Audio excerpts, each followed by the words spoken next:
Welcome to Constructive Conversations, the podcast dedicated to raising the standard of excellence in light construction. I'm your host, Colton Lingle.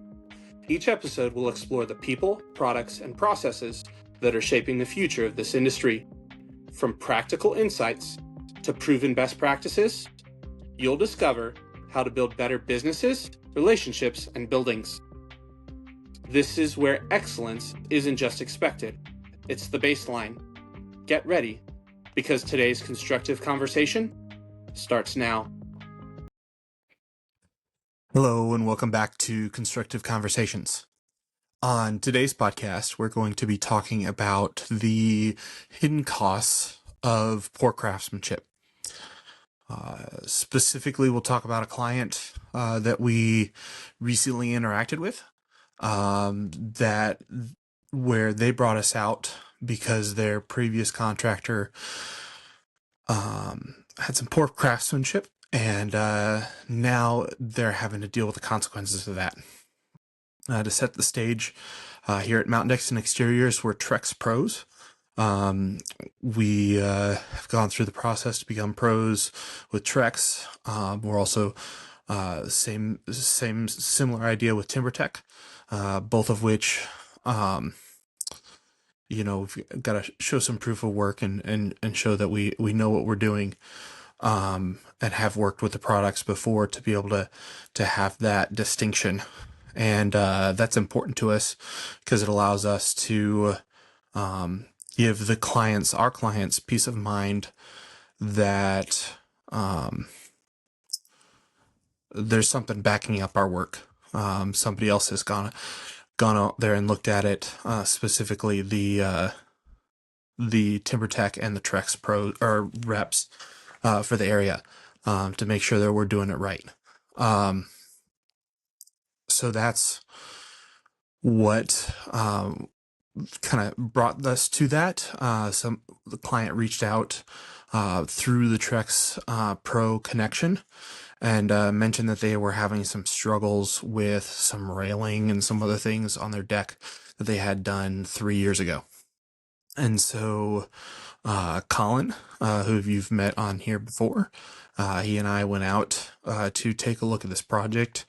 Not a project, obviously, that we did. Somebody else did it. And when we got out there, we noticed several things wrong right off the bat. The deck itself looked pretty good. Really nice color that the clients chose between the deck. The two different, there was a variegated color in the deck boards. The outside border was one color, the inside infill deck portion was a different, looked really nice. The problem came with the railings. The railings were done pretty poorly. They had actually mixed and matched some Trex railing products with a third-party cable rail system, and it had not stood the test of time 3 years later, and things were looking in pretty rough shape. Took a bunch of pictures, had a conversation with Colin about what went wrong and where, and then unfortunately in this situation the homeowner was not available at the time, so we actually went out there without them there. So I had a conversation with them at a later time. In that conversation, found out that the previous contractor had said they were going to come out and fix the issue, said that for over a year, talked about coming out, and then got sick and then no longer was going to come out and fix the issue. So then he's reaching out to us going, hey, I spent a ton of money on this deck, and what's it going to take to fix it? And right now where we're at in that process is we're doing a bunch of research to figure out if we can fix it without going into too much cost and too much headache for the client, and get things looking nice again. But not a great situation. And that really reveals the care as a homeowner that you have to take, but the responsibility on the contractor too of doing a good job, because what you can run into is something like this homeowner's having to deal with, where they spent a lot of money. Trex composite decking, TimberTech, and AZEK decking are all very expensive products when you look at cost per square foot as compared to putting in a pressure treated deck board. Much, much more expensive. Obviously, they're going to last a lot longer. They're going to have a lot less maintenance, but that upfront cost is incredibly high. And people are often willing to pay that with the expectation that they're not going to have continued ongoing maintenance in the future. So when you run into that continued ongoing maintenance in the future, that should not have happened, especially in the case that I'm talking about. It can be really frustrating. So picking the right contractor, making sure in this case that the contractor is familiar with the materials that you're asking him to work with and that he's competent in those areas is an important thing. Because in this case, Trex does make a really nice cable rail system that they could have installed and probably would have saved themselves a lot of problems in the long run. But in conversations with the homeowner, they realized that neither the contractor nor the lumber yard that this contractor used was really familiar with either of those products. So they weren't well equipped to either supply their products or install them well for the client. So those are important things. So how do we try to avoid that here at Mountain Decks and Exteriors? First off, we make mistakes all the time. We also try to take responsibility for our mistakes and fix our mistakes. But first thing needs to be said, we make mistakes too. So this picture that I'm painting of this contractor that failed in this area, I'm not trying to throw him under the bus. I'd even mentioned to the homeowner that in this industry, whether because of pride or because we don't know any better or we've never done anything differently, we have a can-do attitude when it comes to stuff. A homeowner asks us, hey, have you ever done this before? And we will just maybe not lie and say that we have, but we'll say, you know what, I haven't done it before, but I can figure anything out. And so we just charge headlong into it. We go for it without the experience that we need. So we're charging somebody else money for us to learn on the job. And that can become incredibly dangerous and problematic for both the homeowner and the contractor. And so learning on the job can be somewhat dangerous. We're trying to, here at MD&E, circumvent as much as we can learning on the job. There's several of the guys that work for me that they have a bunch of experience with all the different products and techniques that we use to install those products. And so we try and make sure we share that information that they have with everybody else that's on the crew and even subcontractors to make sure that when we have a project going in, that project looks good, is done well, and done to my satisfaction, to the satisfaction of the clients. That's important for us. So sharing that information and using that information that we've learned from thousands of square feet of decking is really important to us. And then making sure that we're very upfront with clients and say, hey, this is new to us. We're going to learn. We're going to make mistakes. We're going to work with you to make sure that those mistakes don't end up costing you in the long run.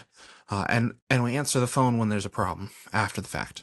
So those are important things that we do to make sure we mitigate the cost of potentially doing projects poorly ourselves. But again, it behooves the homeowner to make sure that they do their due diligence in finding somebody that does know what they're doing. We recently had a client, we've done work for them in the past. They wanted us to do a dock. I had to be upfront and honest with them that we don't typically do docks, Mountain Decks and Exteriors. We do decks, we do siding, we do screen porches, we do those very well. And we could do a we could do a dock, but we'd have to pull in some outside expertise, aka use a subcontractor that does know how to do docks and use them on this area and probably stick some of our guys alongside them to do some learning, but that we would use an outside subcontractor to use for their knowledge and expertise to make sure that we could provide them the best product they could. And when I had that conversation with the homeowner, the next day they got back with us and said, hey, you know what? We'll just go find somebody else that does do docks. And that's okay. I had the conversation with them. I try to be upfront and honest with them. We're not going to provide a bad product for them, but we're going to have to use somebody other than our in-house guys to do it, because I don't think that right now we have the knowledge base and the ability to do that. So they decided to look in a different direction, and that is totally okay. That's what I want them to feel like they have the freedom to do. Obviously they're their own person. They're our clients. Yes, but we want what's best for them. And if that means going with somebody else that does know that particular product or that particular task or skill better than us, that's okay. Now, we do put a lot of time and effort into making sure that we acquire new tasks and new abilities and new skills along the way so that we're better equipped to serve our clients. But sometimes we're going to run into situations where we can't be all things to all people, and we have to recommend somebody else to do the task for us or instead of us. And that's okay. What we're trying to do is make sure that the client gets the best product possible, whether that's from us or from somebody else.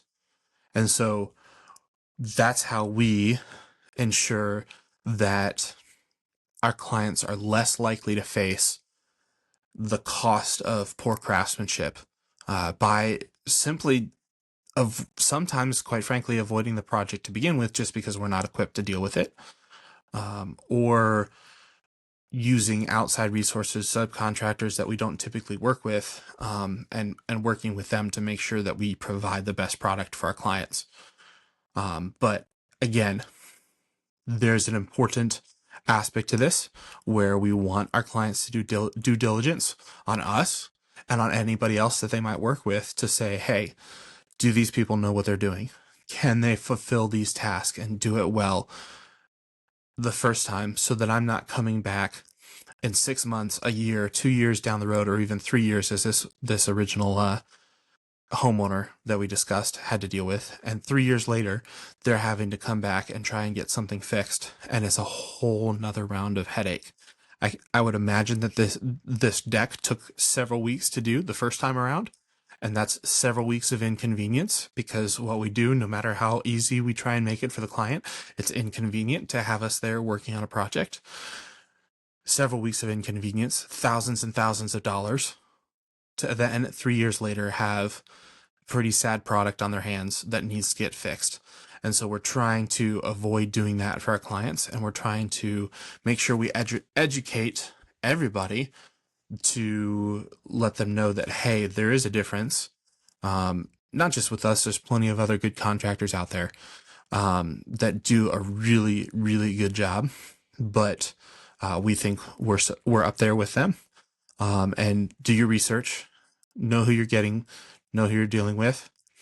And from a business perspective, I would say that it's helpful to make sure your online presence is up to date. Your website has plenty of up-to-date pictures, and as best you can, getting those reviews from clients, previous clients, to make sure that potential new clients are comfortable with working with you.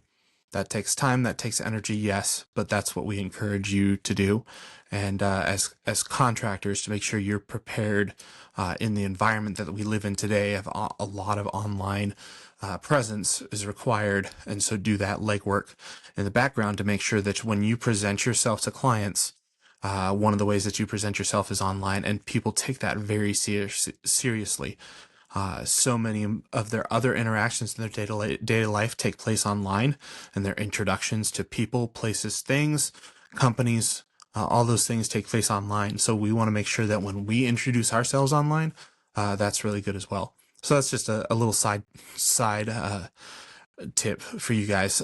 Again, not perfect in that, still definitely growing and getting our reviews out there, making sure our website is always up to date with the newest pictures that we've got from different projects and such. But that's where we're at. We're trying to help clients avoid the pitfalls and those hidden costs of poor craftsmanship by making sure we educate them, keep them informed, making sure we're giving them the best possible product that we can. So that's all I've got for you today. Stay busy, stay focused, stay humble. We'll see you next time on Constructive Conversations. Thanks for joining us on Constructive Conversations, where we're raising the standard of excellence one episode at a time.